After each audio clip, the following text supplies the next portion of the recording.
जय हिंद साथियों, मैं विकास एक बार फिर से आपके अपने यूट्यूब चैनल विकास मैथ पे हार्दिक स्वागत करता हूं। उत्तर प्रदेश आने वाली नई वैकेंसी 26,744 प्लस जो यूपी कांस्टेबल की है, उसकी तैयारी अपनी मैथ्स रीजनिंग ये जो मैं कराने वाला हूं। आप एक बार पेपर का लेवल आपको बता देता हूं। जो प्रीवियस ईयर में आए हुए क्वेश्चन है उनका लेवल क्या है, किस तरीके के क्वेश्चन आए हुए हैं, ये आपको जानना बहुत जरूरी है ताकि आप उसके अकॉर्डिंग तैयारी अपनी करने लगे। उसके लिए आज मैं आपको प्रीवियस ईयर कुछ क्वेश्चन सॉल्व कराऊंगा। जो देखिए कि प्रीवियस ईयर में आए हुए क्वेश्चन का लेवल क्या है और किस तरीके से क्वेश्चन पूछा हुआ है। आइए पहला क्वेश्चन आपको कराते हैं। क्या है पहला क्वेश्चन है प्रॉफिट एंड लॉस से। क्वेश्चन है, यदि एक वस्तु 300 में खरीदी गई और उस पर 50 रुपया मरम्मत खर्च किया, इसे अंकित मूल्य पर 20% लाभ पर बेचा जाना चाहिए, जो कि लागत मूल्य का 10% है। आवश्यक बिक्री मूल्य क्या होगा? कुछ आवश्यक बिक्री मूल्य क्या होगा? क्रय मूल्य क्या है? क्रय मूल्य को आप सीपी भी लिख सकते हैं डायरेक्ट। ये होगा कास्ट प्राइस, ये है 300। इसमें प्लस कर लीजिए। प्लस क्यों करेंगे? प्लस इसलिए करेंगे 50 रुपया मरम्मत खर्च भी लगा मतलब उसको बनवाने में, तो 50 रुपया ये हो गया। अब टोटल हो गया कितना गया? 350 रुपया। अब कह रहा है कि अंकित मूल्य पर 20% लाभ पर बेचा जाना चाहिए। तो 20% अगर लाभ पर बेचा जाना चाहिए तो 20% का मतलब क्या होता है? 1/5। मतलब 5 की वस्तु जो है उसको कितने में बेचा जाएगा? 6 में।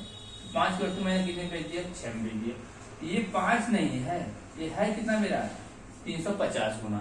ये 5 नहीं है मेरा सीपी, कितना है? 350 गुना। कितना गुना जाएगा? 70 गुना। ये 6 तब नहीं है, ये भी कितना जाएगा?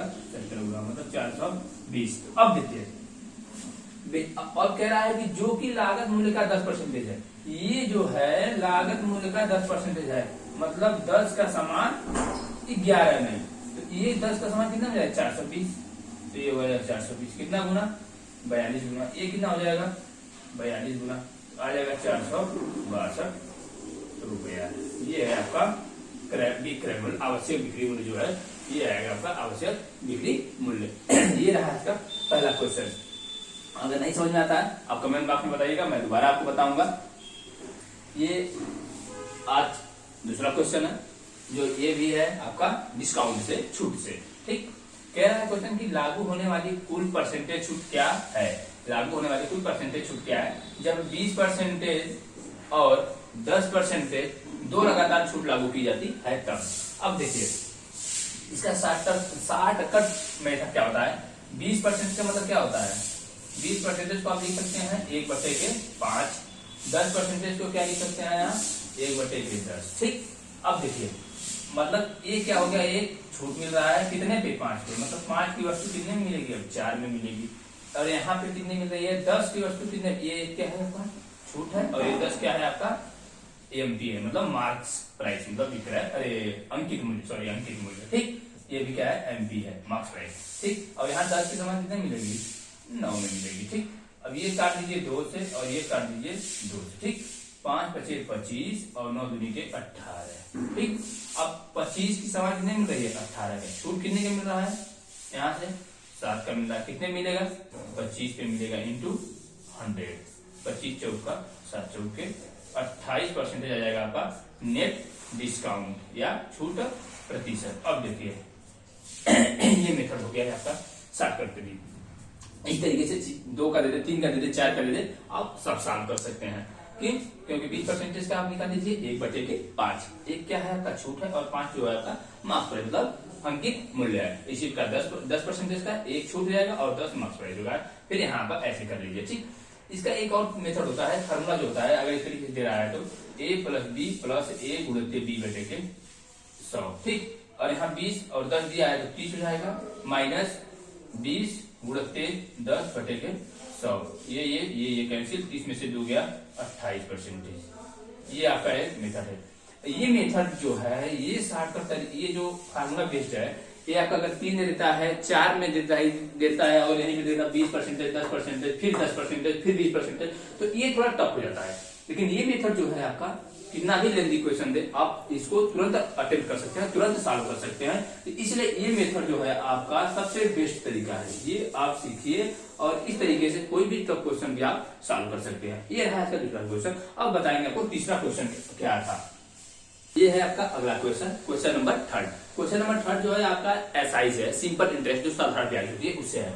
मैं सबसे पहले आपको बता देता हूँ कि साधारण ब्याज का फार्मूला क्या होता है। सबसे पहले जो साधारण ब्याज का जो फार्मूला होता है, साधारण ब्याज बराबर, और ये साधारण ब्याज का फार्मूला का मतलब ये होता है, यहाँ आपका P होगा इंटू R होगा इंटू T होगा इंटू 100 होगा। ठीक, T को आप M भी लिख सकते हैं, जो टाइम होता है। ये क्या होता है आपका समय है, कितने समय के लिए। ये आपका रेट है, रेट का मतलब क्या होता है ब्याज, जो ब्याज आप लगाएंगे। और ये जो है आपका मूलधन है। इस क्वेश्चन को सॉल्व करने का एक ही तरीका है। आप क्या करेंगे, यहाँ पे आपको 1000 रुपया मूलधन है, 1000 मूलधन रख लीजिए। कह रहा है कि मूलधन 5 वर्षों के लिए है, 5 वर्षों के लिए है। आर आपको नहीं पता है, बटे के 100। और जो साधारण ब्याज है वो दिया हुआ है।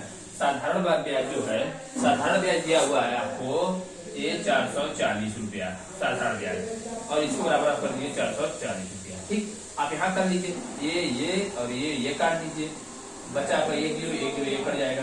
अब आर इक्वल टू हो जाएगा आपका 44 बटे के 5। अब आर बराबर आ जाएगा 8.8%। ये तो आप ऐसे ये तरीका से कर लिए। ठीक है, ये तरीका हो गया। जो फार्मूला होता है साधारण ब्याज बराबर, साधारण ब्याज बराबर होता है मूलधन गुणे ब्याज गुणे समय बटे के 100। ये होता है फार्मूला। एक मैं और इसको बता रहा हूँ कि आप कैसे कर सकते हैं। क्योंकि देखिए एक चीज होती है कि जो साधारण ब्याज प्राप्त होता है वो आपको हर साल बराबर होता है। मतलब कि जो साधारण ब्याज प्राप्त होगा, जो इंटरेस्ट के रूप में आपको मिलेगा, वो प्रत्येक वर्ष बराबर मिलता है। तो जब अगर 440 रुपया मिल रहा है, ये कितने में मिल रहा है, 5 वर्षों में मिल रहा है। कितने मिल रहा है, 5 वर्षों में मिल रहा है। तो आप क्या करेंगे, आप यहाँ से 1 साल का भी निकाल सकते हैं और फिर उसके बाद कन्वर्ट कर लीजिए 2 साल 3 साल 4 साल।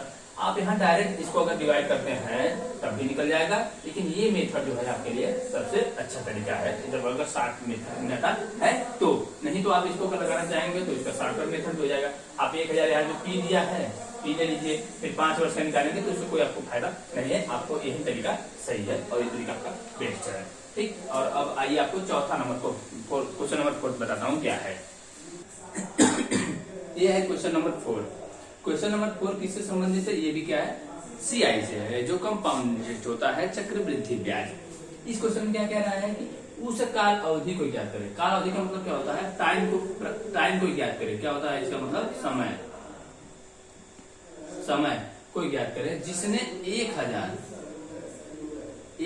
के मूलधन पर वार्षिक 10% ब्याज दर से 331 रुपए का चक्रवृद्धि ब्याज प्राप्त हुआ है।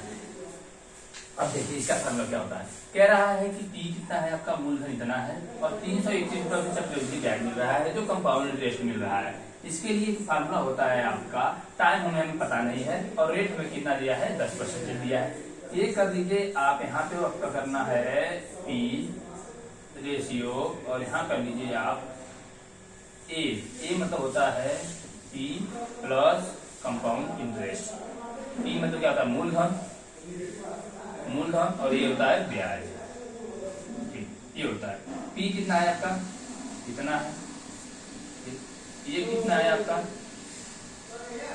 प्लस 331 मतलब 1331। ठीक, अब ये क्या है आपका 10 का क्यूब है और ये कितना है आपका 11 का क्यूब है। ठीक, तो यहाँ क्या लगा सकते हैं आप, क्यूब, और यहाँ में क्या लगा सकते हैं, क्यूब। ठीक, तो 10 का समान कितने में हो गया, 11 में हो गया।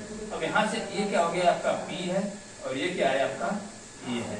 ठीक, A का मतलब क्या होता है, P प्लस कंपाउंड इंटरेस्ट। ये तो 10 हो जाएगा और कंपाउंड इंटरेस्ट कितना हो जाएगा, 1 हो जाएगा।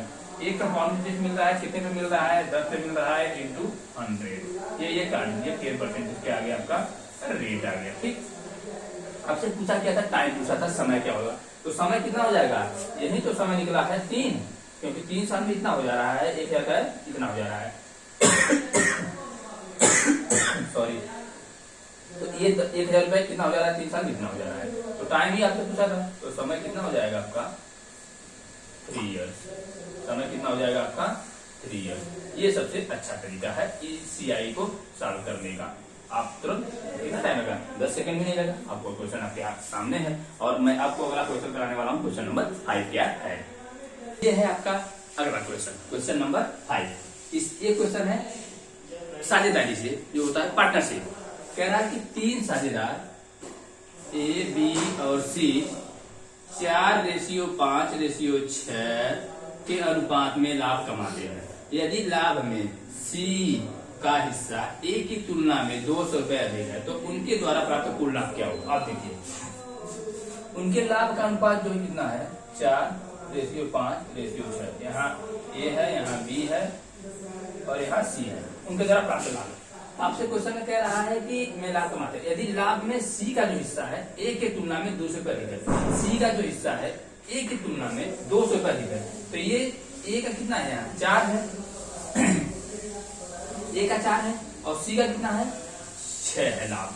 तो अंतर कितना हुआ, यहाँ से 2 हुआ। C कितना नहीं पा रहा है, 2 पा रहा है, 2 थोड़ी नहीं पा रहा है, ये तो पा रहा है 200 रुपया। क्वेश्चन कितना था आपका, ये 200 तो कहा है क्वेश्चन में, ये कितना है, 200 ही तो नहीं पा रहा है, 2 थोड़ी पा रहा है, 200 पा रहा है। तो यहाँ से कितना गुना बन जाएगा, ये 100 गुना, तभी तो 200 होगा। अब देखिए क्या कह रहा है कि टोटल लाभ क्या होगा। तो टोटल लाभ आप देख लीजिए, 6 5 11 4 15, ये भी तो 100 गुना हो जाएगा। तो कितना हो जाएगा, 1500। ये है आपका टोटल लाभ A, B और C का में। इस तरीके से क्वेश्चन आते हैं यूपी कांस्टेबल के। और भी अभी आज 5 क्वेश्चन करा रहा हूँ, कल अगला, अभी आज कल नहीं, आज अभी लेकर आऊंगा 30 शाम को आपके लिए 5 क्वेश्चन का और एक सेट लेकर आऊंगा, जो इस तरीके से जो प्रीवियस ईयर क्वेश्चन है, मैं उसको पहले आपको एक लेवल बता देता हूँ, एक लेवल दिखा देता हूँ किस लेवल के क्वेश्चन आते हैं। उसके बाद मैं फिर आपके लिए लेकर आऊंगा चैप्टर वाइज जो क्वेश्चन है, चैप्टर वाइज रिविजन जो होगा, चैप्टर वाइज किस तरीके से क्वेश्चन सॉल्व करते हैं, सारे क्वेश्चन लेकर आऊंगा। अब क्वेश्चन का लेवल देख लीजिए और इस तरीके से तैयारी कीजिए। ऐसा नहीं कि मैं अपने मन से क्वेश्चन बना के ये दे रहा हूँ, प्रीवियस ईयर के आए हुए क्वेश्चन है और किस तरीके से और कितने इजी से आप सॉल्व कर पाते हैं, ये है आपके सामने। और आज तक के लिए इतना। जय हिंद साथियों।